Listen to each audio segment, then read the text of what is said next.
Hi friends, ಈ ವಿಡಿಯೋಲಿ ನಾನು ಪೆಸರಟ್ಟು ದೋಸೆ ಅಥವಾ ಹೆಸರುಕಾಳಿನ ದೋಸೆ ಹೇಗೆ ಮಾಡೋದು ಅಂತ ತೋರಿಸ್ಕೊಡ್ತಾ ಇದ್ದೀನಿ. ಇದು ಆಂಧ್ರ ಸ್ಪೆಷಲ್ ರೆಸಿಪಿ ಅಂತಲೂ ಹೇಳ್ಬೋದು.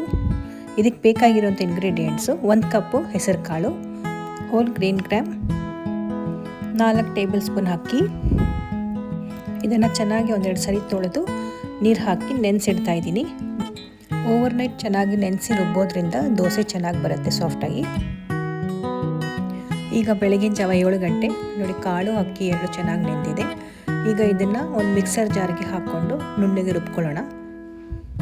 ಹೆಸರು ಕಾಳು ಒಳ್ಳೆ ಪ್ರೋಟೀನ್ ಸೋರ್ಸ್ ಇರೋವಂಥ ಕಾಳಿದು, ಹೆಲ್ತ್ಗೂ ತುಂಬ ಒಳ್ಳೆಯದು.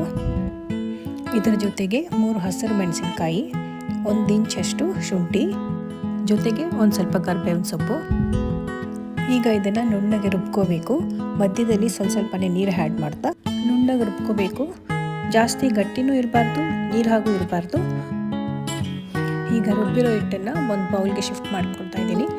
ಇದಕ್ಕೆ ಒಂದು ಅರ್ಧ ಟೀ ಸ್ಪೂನಷ್ಟು ಉಪ್ಪು ಹಾಕಿ ಮಿಕ್ಸ್ ಮಾಡ್ಕೊಳ್ಳೋಣ.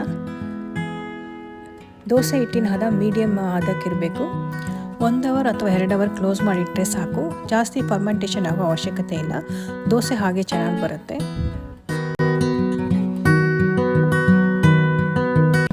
ಈಗ ಹೆಂಚು ಕಾದಿದೆ. 1 ಸೌಟಷ್ಟು ದೋಸೆ ಹಿಟ್ಟು ಹಾಕಿ ಹಡ್ತಾ ಇದ್ದೀನಿ.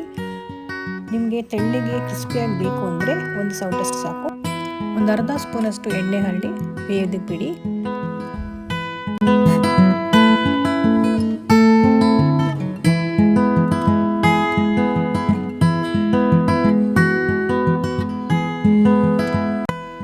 ದೋಸೆ ಎಷ್ಟು ಚೆನ್ನಾಗಿ ಬರ್ತಾ ಇದೆ ನೋಡಿ. ಹೀಗೆ ತೆಳುವಾಗಿ ಹಾಕಿದ್ರೆ ಕ್ರಿಸ್ಪಿಯಾಗಿ ಚೆನ್ನಾಗಿ ಬರುತ್ತೆ. ಈಗ ಮಗ್ಚಿ ಹಾಕಿ ಸ್ವಲ್ಪ ಹೊತ್ತು ರೋಸ್ಟ್ ಮಾಡಿ.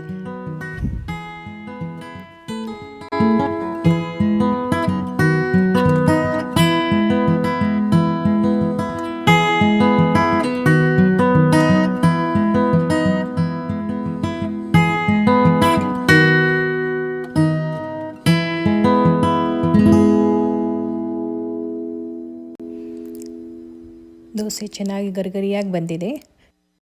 Pesarattu dosa or green gram dosa is ready to serve. ನೀವು ಈ ರೆಸಿಪಿನ ಟ್ರೈ ಮಾಡಿ ನಿಮ್ಮ ಅನಿಸಿಕೆಯನ್ನು ತಿಳಿಸಿ. ಲೈಕ್, ಶೇರ್ ಹಾಗೂ ಕಮೆಂಟ್ ಮಾಡಿ. ಹಾಗೆ ನನ್ನ ಚಾನಲ್ನ ಸಬ್ಸ್ಕ್ರೈಬ್ ಮಾಡ್ಕೊಂಡಿಲ್ಲ ಅಂದರೆ ಪ್ಲೀಸ್ ಸಬ್ಸ್ಕ್ರೈಬ್ ಮಾಡ್ಕೊಳ್ಳಿ. ಮುಂದಿನ ವಿಡಿಯೋಲಿ ಒಂದು ಹೊಸ ರೆಸಿಪಿಯೊಂದಿಗೆ ಮತ್ತೆ ಸಿಗೋಣ. ಎಲ್ಲರಿಗೂ ನಮಸ್ಕಾರ. ಬಾಯ್.